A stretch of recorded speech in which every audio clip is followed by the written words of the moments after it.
Students are the lifeblood of any university. They enter the campus full of dreams, sometimes tentative, but eager to learn and grow. They graduate with a newfound confidence about life and their own potential. They are the future leaders who will make their own marks on the world. The University of Alabama Student Affairs Hall of Fame recognizes the individuals who have helped to lead our students along the path to success. Today, we celebrate the legacy of 4 individuals who made significant contributions.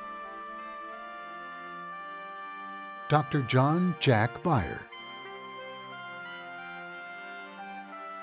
Dr. Kathleen P. Kramer, Dr. Warner O. Lenny Moore, and Dr. Sybil R. Todd. Their strong leadership and commitment to students had a lasting impact, which will be felt for years to come.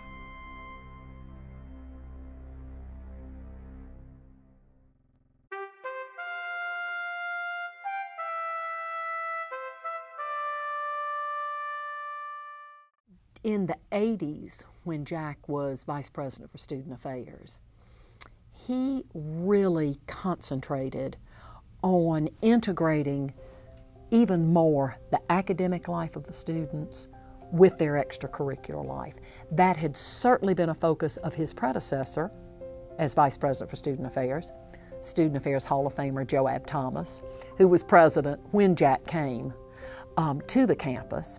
And I was in the position of Director of Student Life, which has evolved into the Dean of Students position now, and had a group of people who had never really worked together because it was a new office.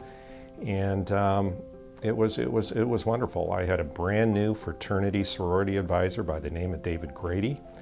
Had an associate director overseeing conduct, a gentleman by the name of Lenny Moore.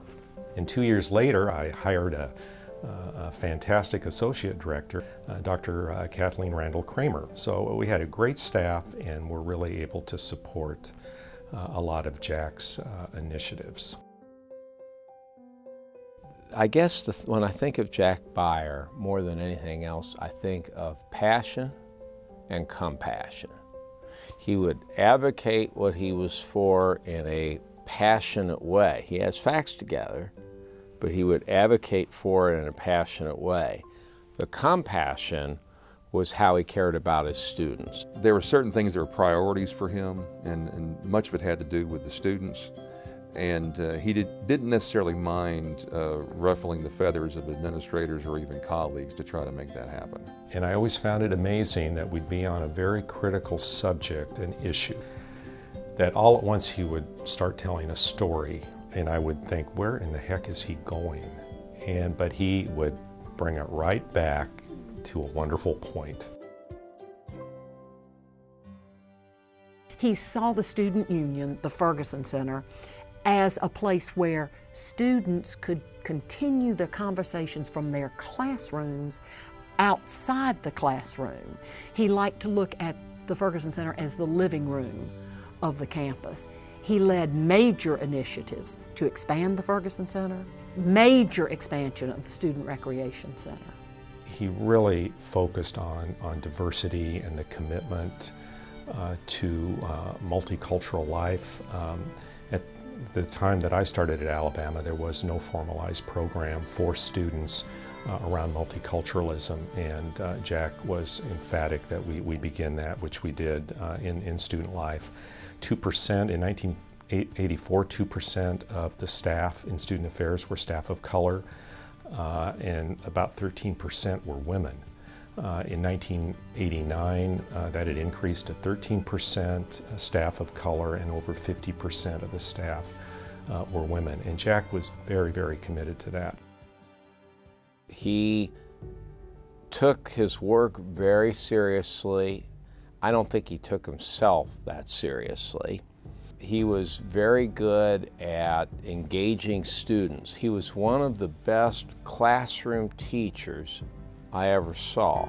And I was not a student affairs major or student at that time, but I took the course because it was required. And fortunately for me, Dr. Baier did not think that students that weren't really studying his area were unimportant. He thought getting the students to be engaged in the class was extremely important and valuable. I don't think my experience was unique of him, of really trying to engage the students in the material and really being a very student-friendly professor about that. It was clearly very important to him, and I had heard from other people that they'd had the same experience. His legacy is his students, and that includes both the time here at UA as well as the doctoral students that he helped prepare, who are going to go on, carry on his legacy for many, many decades to come.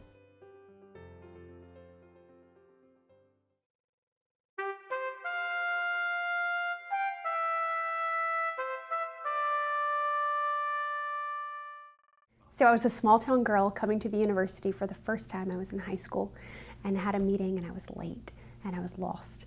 And sure enough, when I showed up hours later and all of the lights of Rose were turned out, there she was, still graciously waiting on me. I was so worried she would be upset, but welcomed me with open arms and was just glad I was safe.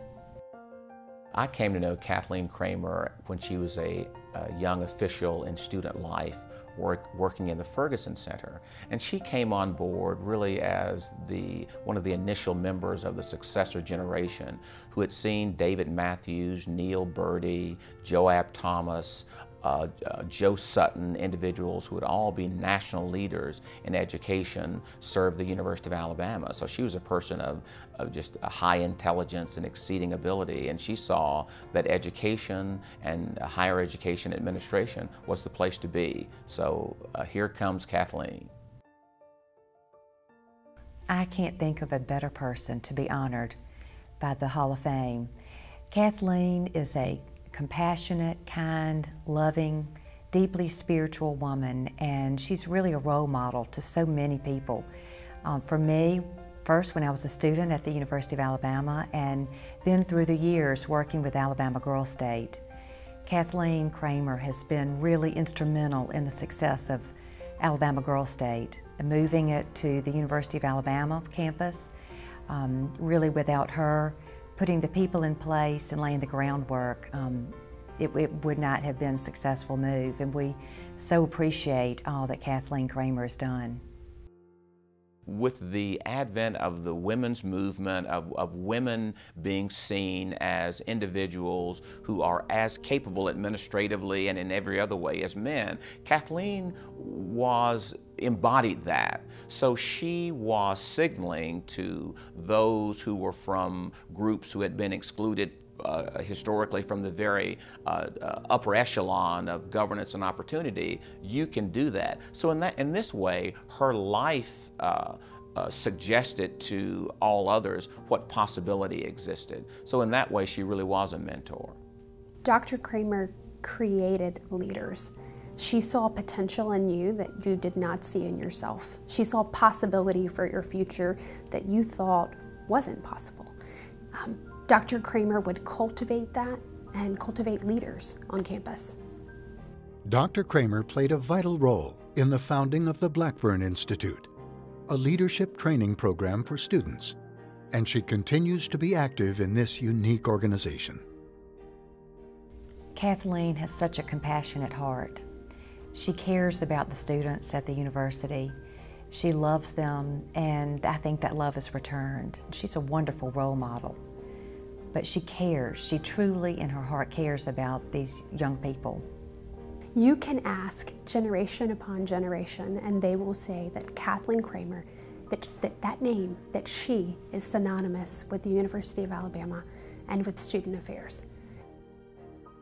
Kathleen doesn't have to say, because Kathleen is, Kathleen embodies, Kathleen does, and you watch her and you follow her, and you see what you need to do, what you can do. So she embodies values, she lives values. She doesn't have to preach, she doesn't have to yell, she doesn't have to chant, she doesn't have to cheer. She merely has to be, and she truly is. And that's why she's so, I think, adored and transformative in people's lives, because there's no detachment, there's no separation between the rhetoric and the life. Kathleen is kind. She is a woman of deep faith, and I think so many of her qualities emulate from that. She loves other people. She is very gracious, elegant. She's just a wonderful role model. In 2008, Dr. Cramer received national recognition as a pillar of the profession from NASPA, the leading association for the advancement of the student affairs profession. If any university is to be a great university, it must have a Kathleen Kramer as an enduring presence in its student affairs life. And that's why we've really become the university that we have become, because we're able to get bright students, more bright students than you can do anything in the world with, and keep them and nurture them and satisfy them and have them successfully matriculate at the university and leave loving it as passionately as they did when they first came. Dr. Cramer is the mentor that every parent wants their child to have. She was the first person I met at the university. She became my mentor instantly, and I went to her from everything about what I should participate in to what obstacles I was going to face. And now that I have a little girl of my own, I can only hope that she has a mentor like Dr. Cramer, a strong woman with a vision and determination that you can look up to and that you can go to.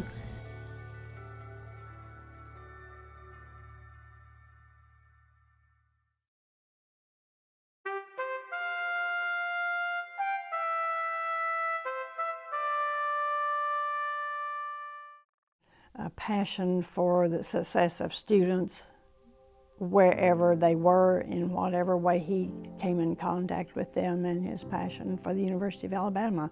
He was such a good example for the students academically and every other way. He was just a very fine human being. When I think of Lenny Moore, I think of a person who had a heart for students who were in trouble. Periodically, you know, once or twice a week, we would have a very unique situation involving, you know, one of our students had gotten themselves into a tight spot, and it would be accurate to say that in most cases alcohol was probably involved, and usually if it was bizarre enough, the next morning Dr. Moore would stop by the office just to get the rest of the story. You know, part of his role was assisting students who had minor run-ins with the police or violated university policy or the student code of conduct and things like that. We kind of affectionately started having what we called Lanny's list. And it was those unique situations that we knew would pique his attention if he heard it come over the scanner, and that he would want to follow up on the next day. You had the dean's list over here, and you had Lanny's list over here, and it really didn't matter which list you were on. You know, Dr. Moore would treat you the same way, no matter which list you found your name on.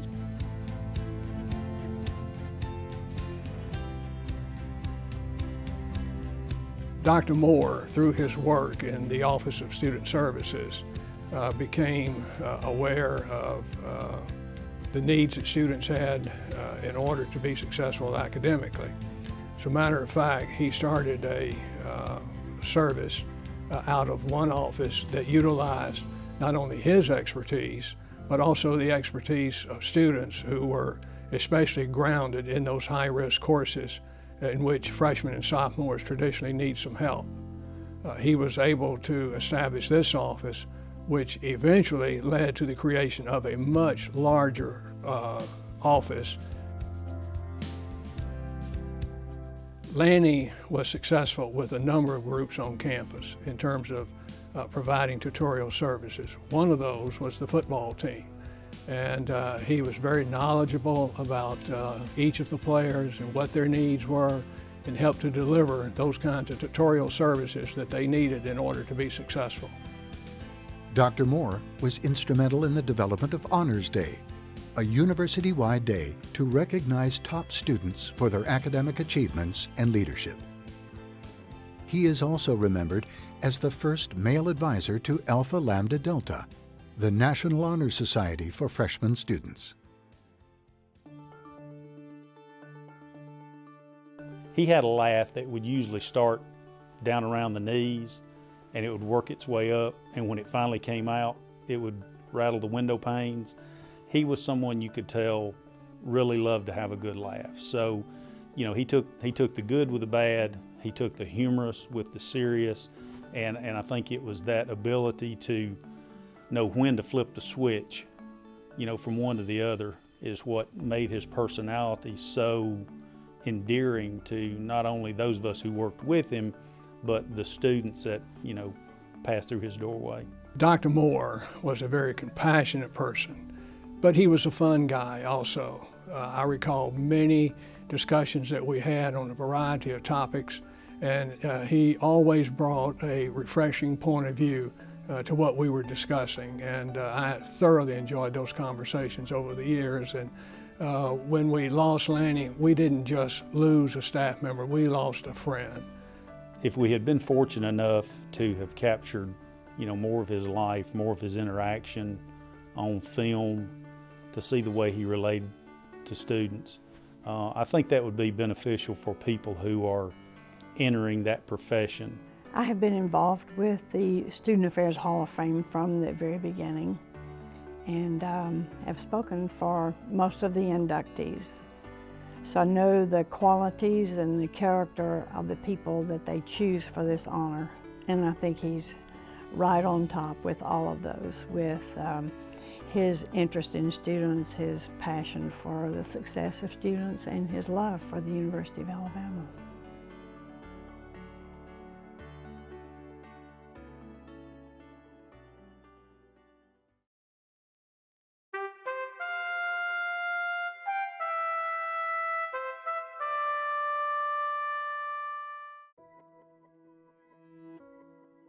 If you wrote a description of what a member of the Hall of Fame in Student Affairs should be, you would think you were reading a bio of Sybil Todd. Sybil was the prototype for the word gregarious.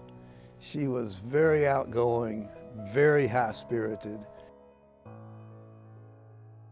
She had a lot of Texas swagger. Watching her speak to hundreds and hundreds of parents and setting the entire room at ease about sending their children to Alabama, she was really, really good at it. She was very expressive. She spoke from the hip. She had what I would classify as a West Texas bravado and spirit, something that I appreciated. You knew where you stood with her. She was truly devoted to students, and when some project would be discussed, she would always ask, well, what will the students think of that? I think she challenged all of us to be better than we perhaps thought we could be, or perhaps knew that we could be. She never missed an opportunity to challenge, sometimes console, but always be there for our students, and not just student leaders, but students who, first-generation students, students who were struggling to find their identity and their purpose at the University of Alabama. She took great steps to know them, acknowledge them, and seek out ways to genuinely help them.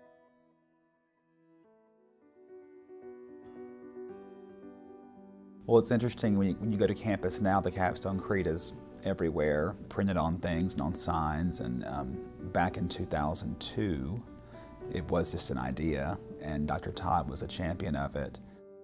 Not long after Sybil arrived, some students, as freshmen, said, "We feel like there are enduring values that sustain through the generations on our campus." Sybil brought them in and said, "What do you mean? What do you think that is?" She then inspired them and brought out their creative energy. It is now known as the Capstone Creed. As a member of the University of Alabama community, I will pursue knowledge. I will pursue knowledge, act with fairness, honesty, and respect. Foster individual and civic responsibility. And strive for excellence. Sybil Todd was the creative energy behind the Capstone Creed. She was the person who championed the creed. So every day when we enter a building and we see the Capstone Creed, we are feeling the enduring presence of Sybil Todd. What she left was something that you believed, wow, I'd like to emulate that, and I want to aspire to what she led, the way that she led. And I think in the end, that's the sign of a true leader.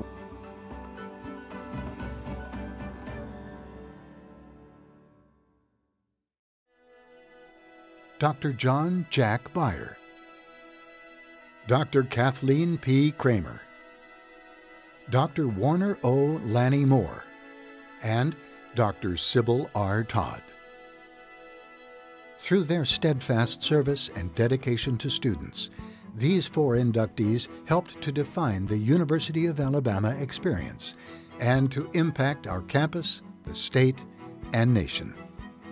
Join us now as we honor their remarkable lives by inducting them into the University of Alabama Student Affairs Hall of Fame.